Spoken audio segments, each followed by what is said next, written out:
Hello, everyone. I'm glad you could join us. I'm going to go ahead and share my screen so we have some slides to move us through this time together. So can I just get a thumbs up if we see the slides? Thumbs up. Okay, great. Thank you. All right. So we look forward to sharing more about the Climate Beneficial Fiber Partnership. We're so glad that y'all were able to join us. And you're encouraged as we go along to drop any questions that you have in the chat. And then we'll also be reserving a few minutes after each presenter's section to have a live question and answer.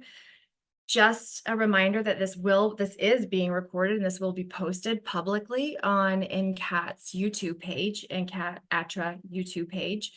But we will be able to slice out the question and answers if y'all would prefer to just have this be the informational only, and have the question and answers be more private just between us in this conversation.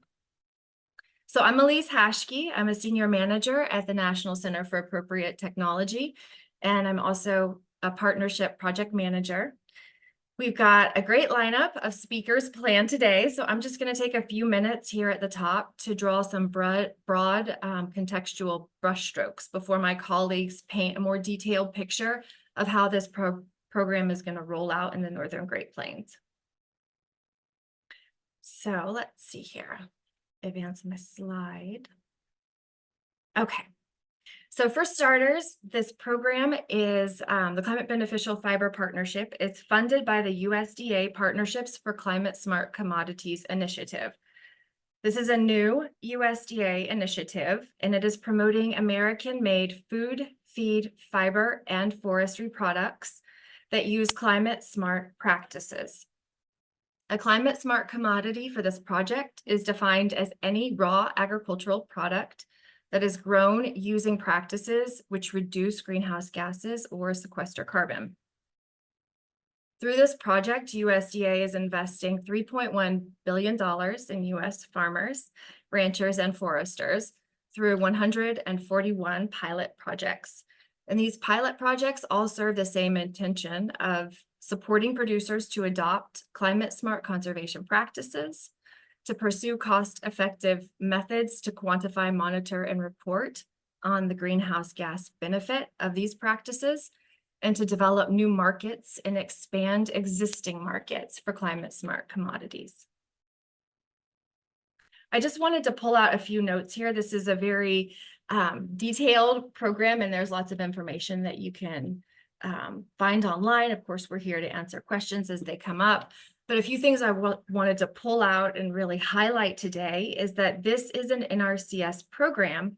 However, it is funded through the Commodity Credit Corporation, which means a couple things. One is that we do need to adhere to certain NRCS guidelines and requirements. Examples being program eligibility, which needs to be determined by FSA documentation. And we'll be hearing more about that later on in this webinar. We'll also need to be adhering to NRCS practice standards and specifications. So that is what the technical assistance providers and conservation planners will be supporting producers to achieve through this project. And then we've decided that we'll be following the NRCS cost share payment rates, the state-specific cost share payment rates through this project. And that is how direct payments to producers will be made. Because it is not funded through the Farm Bill, there are a few flexibilities that we have here. One is that the adjusted gross income limitation of $900,000 that is applied to NRCS programs does not apply to this program.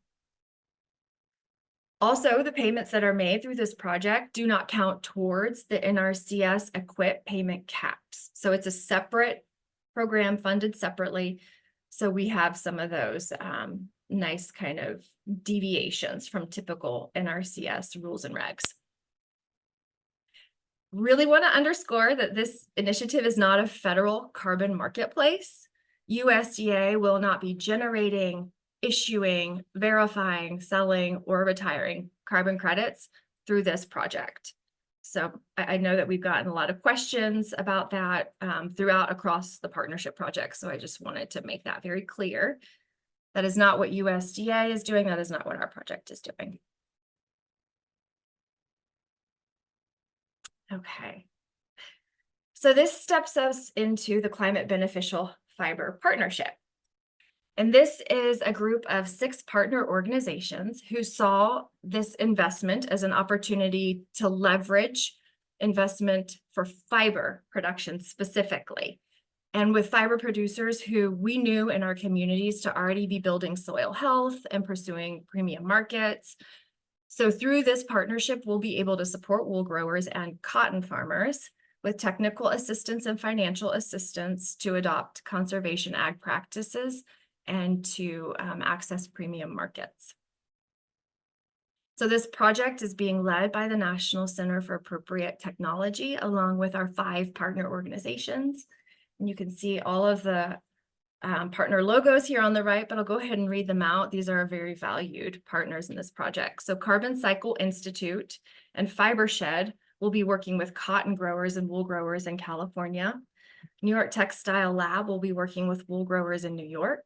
And Seed to Shirt will be working with cotton growers in the Southeast. There are a lot of other elements to this project that each of the partners are bringing to the table, but I'm speaking specifically to the producer reach that this project will have. And then through March 31st of 2028, this project will allow us to invest $18 million in 100 producers who will ultimately be enrolled in this project. Almost all of that money will be paid as direct cost share payments to producers for implementing practices. This project specifically is designed to cultivate relationships, meaningful and long-term assistance relationships with producers, relationships that endure beyond the life of this project. And so as such, part of the design is that the backbone of this project is a high-quality carbon farm planning conservation framework. This was developed by Carbon Cycle Institute. And here to share more about this planning process, we have Dr. Jeff Creek, who is Director of Rangeland and Agroecosystem Management at Carbon Cycle Institute, and Lynette Niebrugge, who is the Associate Director of Education and Training. In addition to that conservation planning framework that we're bringing to the table, we're also developing supply chains and market demand through a climate beneficial verification program, which Rachel Kastner, who is the brand engagement manager at Fibershed, will be speaking more about in this webinar. Lastly, just want to underscore that this project specifically is not affiliated with any carbon market. We are not generating, issuing, trading, or retiring tons of metric carbon through this, and we are not making payments based on tons of carbon stored through these practices that will be implemented. That brings us up into the Northern Great Plains, which we're really excited that we have the opportunity to aim and direct support towards wool growers in the Northern Great Plains and uplift the wool growing community. We have a team of NCAT conservation planners who are hired and trained and ready to start providing participating wool growers with that tailored planning assistance in order to implement practices that will meet your needs and your goals while also building resilient agroecosystems. Through this team in the Northern Great Plains, we'll be serving the states of Montana, Wyoming, and South Dakota. And here to share more about that effort is the NCAT team, Danielle Dunai, Allison Cooley-Agee, and Alicia Horak. They will be providing that tailored planning technical assistance while bringing more carbon into healthy soils, grasses, and wool fibers. We will also be cultivating peer-to-peer learning communities and really elevating the producer voice through workshops and coordinated events. And then we'll be opening new market channels for climate beneficial verified wool. The last thing I'll say, and I'm going to pass the microphone, is that by virtue of being within NCAT's network in the Northern Great Plains, you're part of a larger organization now that has a plethora of resources, online resources, a weekly podcast, and a network of comprehensive agricultural specialists who are here to answer any question that could possibly come up. We have I believe we're up to now 40 agricultural specialists across NCAT who serve the entire nation. So it is it's a pretty robust group to be tapped into.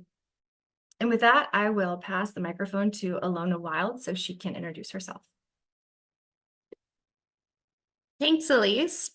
Hello, everybody. Thank you all for coming. And actually, Elise, could you share your screen again? And I'll just, if you could just push up that next slide.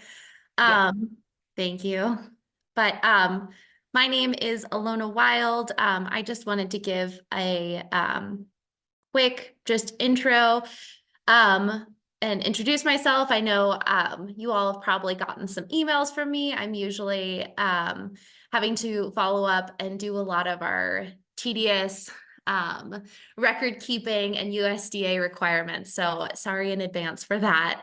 But I wanted to give just a quick update, just kind of let you know a little bit more about NCAT and me. Again, I am based actually in Butte, Montana. I'm here headquartered at NCAT's building. We have not only our headquarters here, we also have field offices across the country.